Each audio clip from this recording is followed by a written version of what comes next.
Women in ব্লুৰ প্ৰথমগৰাকী অসমীয়াৰ মনোবেদনা।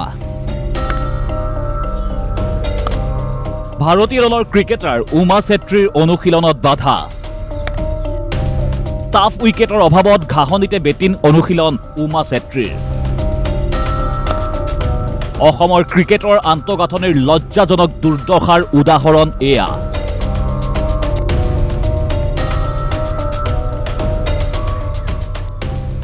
অসমৰ ক্ৰিকেটত যুগান্তকাৰী স্বৰ্ণীল ইতিহাস ৰচা এইগৰাকী ক্ৰিকেটাৰক নতুনকৈ পৰিচয় কৰি দিয়াৰ নিশ্চয় নাই প্ৰয়োজনীয়তা।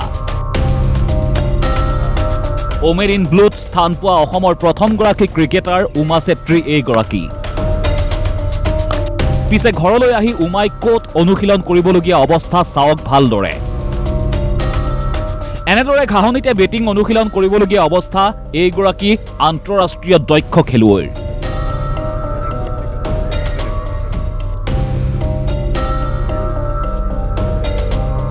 এয়া উমাৰ প্ৰথম প্ৰশিক্ষক মেহবুব আলম।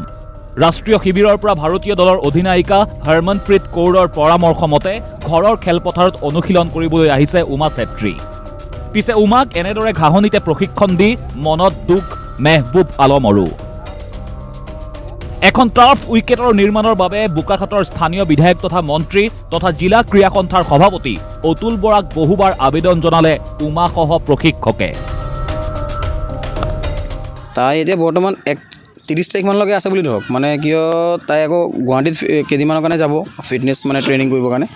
তাৰ আগতে ইয়াত মই তাইক 10 দিনমান তাই থাকিম বুলি ক'লে, তাৰপিছত 10 দিনমান মই স্পেচিফিক চাই দিব লাগে।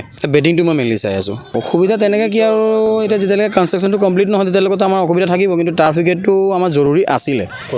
আমাৰ টেম্পৰেৰী হওক কিবা হওক আমি কৈছিলোঁ এবাৰ আমাক সভাপতিক বহুত দিনৰ আগতে, তেওঁ এতিয়া কনষ্ট্ৰাকশ্যনৰ কাৰণে হয়তো আমাক দিব পৰা নাই। পিছে ৰাজনীতিবিদৰ প্ৰতিশ্ৰুতিতে থাকি গ'ল সকলো। 3 বছৰে নিৰ্মাণ নহ'ল এটা টাৰ্ফ উইকেট।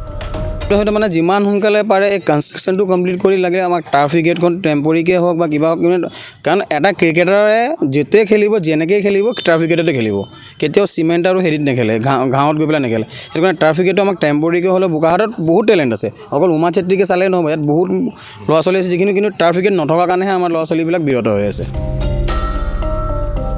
ৰাষ্ট্ৰীয় শিবিৰলৈ পুনৰ উভতি যাব উমা চেত্ৰী। হয়তো দলীয় সতীৰ্থ নতুবা অধিনায়িকা হৰমনপ্ৰীত কৌৰে সুধিব ঘৰত অনুশীলন কেনে হ'ল। ঘাঁহনিতে বেটিং অনুশীলন কৰা বুলি উমাই সঁচা উত্তৰ দিলে অসম ক্ৰিকেট সংস্থাই নাক উলিয়াব পাৰিবনে? তাতে আকৌ BCCIৰ সচিব অসমৰে। ঘাঁহনিতে অনুশীলন কৰিবলৈ বাধ্য হোৱা উমাৰ জীয়া কাহিনী বিশ্ব ক্ৰিকেটে দেখিলে কি বুলি উপলুঙা কৰিব অসমক? এয়াই নেকি পৰিৱৰ্তন? মুখ্যমন্ত্ৰী অথবা কেন্দ্ৰীয় মন্ত্ৰী সৰ্বানন্দ সোণোৱালে জহাই থকা এয়াই বাস্তৱত ক্ৰীড়াক্ষেত্ৰৰ বৈপ্লৱিক উত্তৰণ। বোকাখাটৰ পৰা ধৰ্মেশ্বৰ হাজৰিকাৰ ৰিপৰ্ট DY365।